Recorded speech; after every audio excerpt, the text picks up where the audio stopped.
বিগত স্বৈরাচার শেখ হাসিনা সরকার আমলে জনগণের সবচেয়ে বড় অভিযোগ ছিল দ্রব্যমূল্যের ঊর্ধ্বগতি। ছাত্র অভ্যুত্থানের পর 5ই আগস্ট পলায়ন করে সেই সরকার। এখন একটি অন্তর্বর্তীকালীন সরকারের অধীনে চলছে রাষ্ট্র। এখনো কি জনগণের নাবিশ্বাস পোহাতে হচ্ছে দ্রব্যমূল্যে, নাকি তাদের নাগালের মধ্যেই রয়েছে, সেটি শুনবো আমজনতার মুখে। এখন জিনিসপত্রের দাম কিছু কমছে, অনেক সিন্ডিকেট নাই, সিন্ডিকেট ভেঙে গেছে, তো কিছু চাঁদাবাজি আছে। চাউল আছে অনেক ইন্ডিয়াতে চাউল আছে। কালকা টিভিতে দেখালো ইন্ডিয়াতে পেঁয়াজের কেজি 3 টাকা, পালায় পৌঁছে যেতেছে। বাংলাদেশে দিতেছে না, বাংলাদেশ সরকার ইনপুট করতেছে না। অনেক বাংলাদেশি পেঁয়াজের চাহিদা বাইরে গেছে, ইন্ডিয়ান পেঁয়াজের চাহিদা নাই। মালগঞ্জ পেঁয়াজ খাইতে চায় না মুসলমানের জিনিস খাইব। গরুর মাংস ঠিক আছে, মুরগিও ঠিক আছে, সবই। চাউলটা একটু বেশি আছে, চাউলটার সিন্ডিকেট আছে। চাউলটা যারা আছে আর হইলো জয় বাংলা সরকারের লোক, নিজাম সাহেব আছে, ওই দয়াল সাহেব আছে, হ্যাঁ রইলো আওয়ামী লীগের সিন্ডিকেট। হ্যাঁ পলায় থাকে গোপনে, আর কর্মচারী দিয়ে কাজ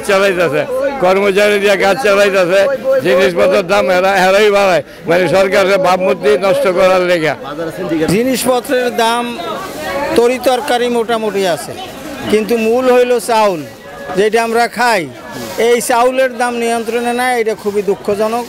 এটা এ ব্যাপারে পদক্ষেপ নেওয়া দরকার। যেহেতু এখন ফসলের সিজন, এখন চাউলের দাম কম থাকা উচিত। এই না থাকাটা, এটা আমি মনে করি বর্তমান যারা দায়িত্বে আছে তাদের ব্যর্থতা, তারা কন্ট্রোল করতে পারে না।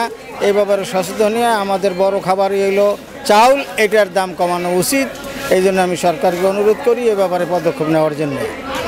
না, এটা আরও দুঃখজনক। যেভাবে যে ইচ্ছা নিয়ে তারা যে কায়দায় দেশটা আনছিল, ওইভাবে নিজেরা গুছাইয়া চালাইতে পারতেছে না। এটা আরও একটা দুঃখ, যে নিজেরা মিলেমিশে যদি দেশটার উন্নতি করো তাইলে করতে পারতো। এখন তারা আরও অসুবিধায় গেছে, আরও চাঁদাবাজি বাড়তে আছে। এটা আরও দুঃখজনক। চাঁদাবাজি সর্বত্র চলছে, এটা আরও দুঃখজনক।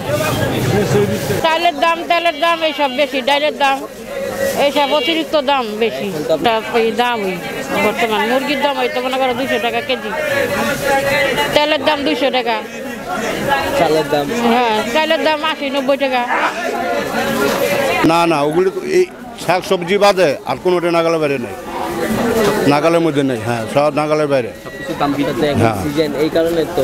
আর এখন শাক সবজির ব্যাপারটা হলো এই মাঝখানে থাকবো, তারপর আবার সে আগে জায়গায় চলে যাব।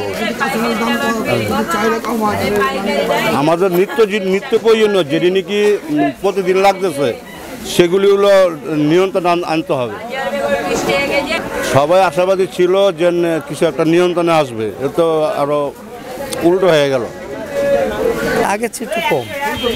তেলের দাম বলতে পারবো না, বাজারে তেলেও দাম বাড়তি এখন হিসাবে।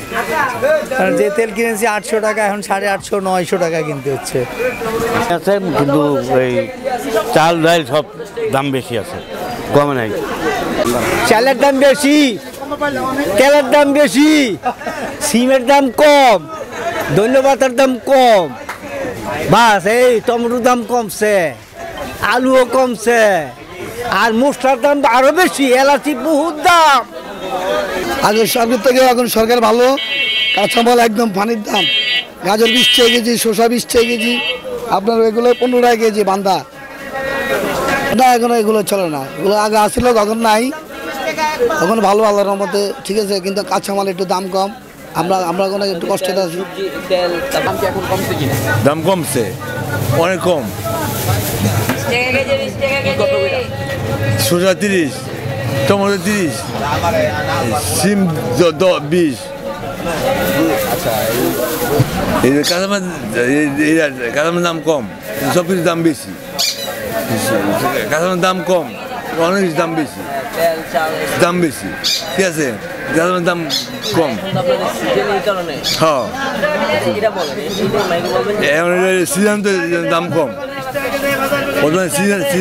কাঁচামালের দাম কম।